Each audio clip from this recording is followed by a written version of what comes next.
Well, I say, old boy, don't you know, we all believe in God and all that sort of rot, don't you know? Very well.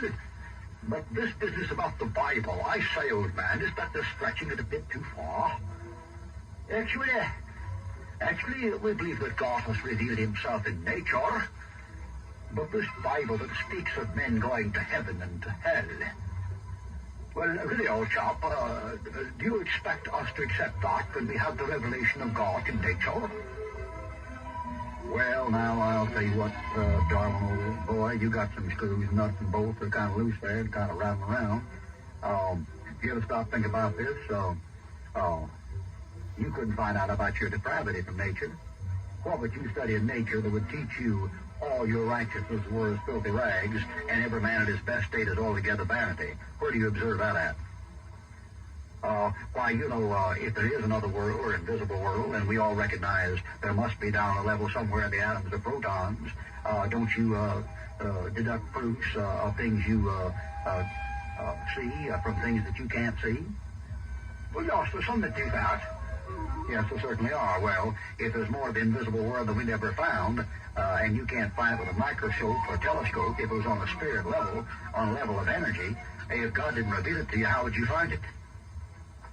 Well, I say we just, jolly well, we just, you just what?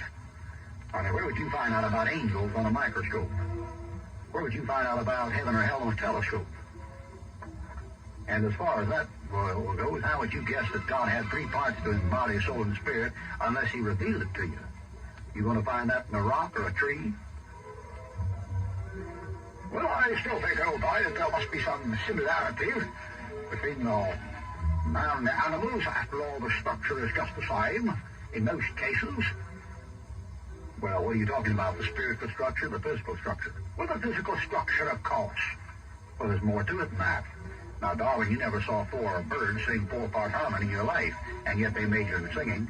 How do you count for it? The other old fellow, I never even thought of it. Well, there's a lot you haven't thought about. Did you ever see a dog upset and convicted about his sins? You've seen a lot of men upset about them, haven't you? Well, yes. Yes, I guess you have. Well, there's a lot you haven't got worked out there yet. I say, old boy, what about those vestigial organs that remain?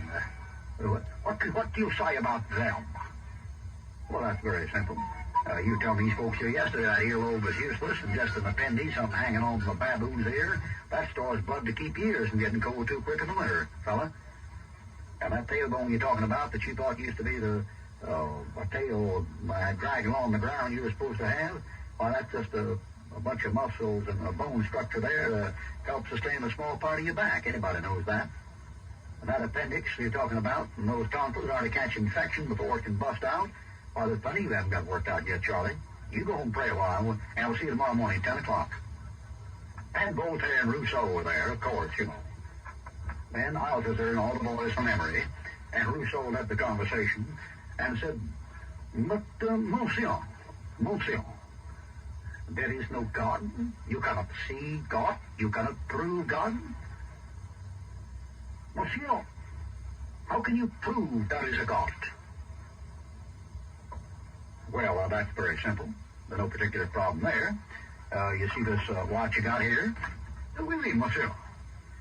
Well, this just fell out of the sky the other day. Purely by accident. It just evolved, and there it is. See, that's a marvelous piece of workmanship there that just gave him a dust cloud. But surely, monsieur, one is giving the joke. No, I'm not giving a joke. It just flung itself together. That's perfectly apparent. Monsieur, one must not joke at a time like these. Well, to be right frank with you, I think a creator made this watch. And you fellows come here and try to give me all this gas about this dust cloud floating around, kicking out galaxies, where the whole thing hangs together and doesn't smack into each other and rotates at proper intervals so close you can set your clocks by. Are you trying to tell me no creator put that thing up? Look at here. If I want to move back the hand in this clock, I just pull out this thing right here and set that hand back, and I've violated the law by which that clock was made. And gentlemen, I want to tell you right now, the God that made this universe can violate laws any time he wants to and perform miracles. And let me say whether you call them miracles or not. If there's a creation, there's a creator. If there's a design, there's a designer. If there are laws, there's a lawyer, gentlemen. And if they're his laws, he can alter them or change them or revise them at will. But monsieur, says Voltaire, this terrible doctrine about hell, do you want us to believe that the man is tortured in the fire forever? Ah, monsieur, what a repulsive doctrine. Well, now, you know, your couple there, Voltaire, is largely, you're getting ready to move in. You know, it's been my experience when you find a man reconditioned in hell and air conditioned, it's because he's about to move in. And I can understand why you fellas don't like us talking about hell. I mean, if anybody talked about my home that way, I wouldn't enjoy it either.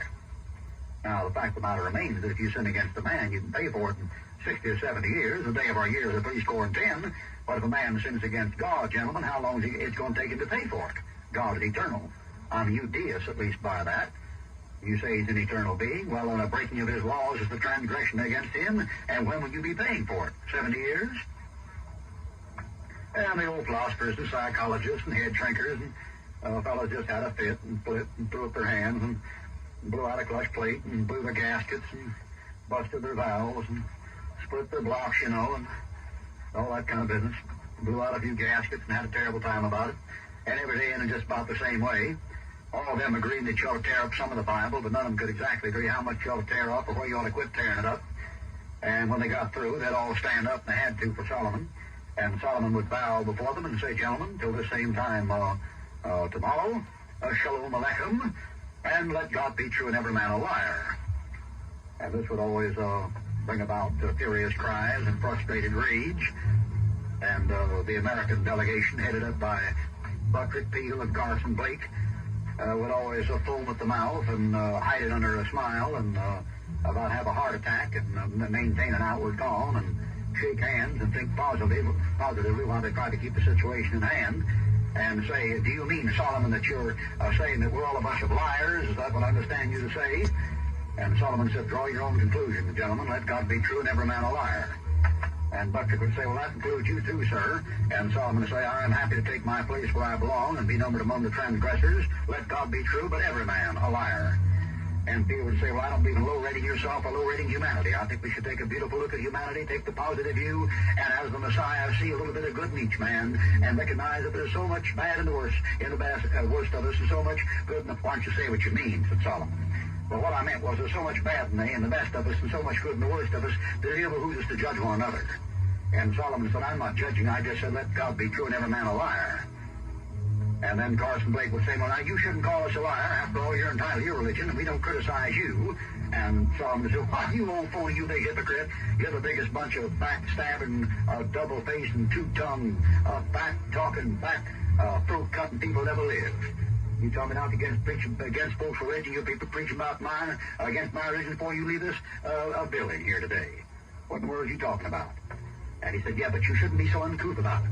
Solomon said, I'm not being uncouth. The Lord's uncouth. The Lord said, let God be true and every man a liar.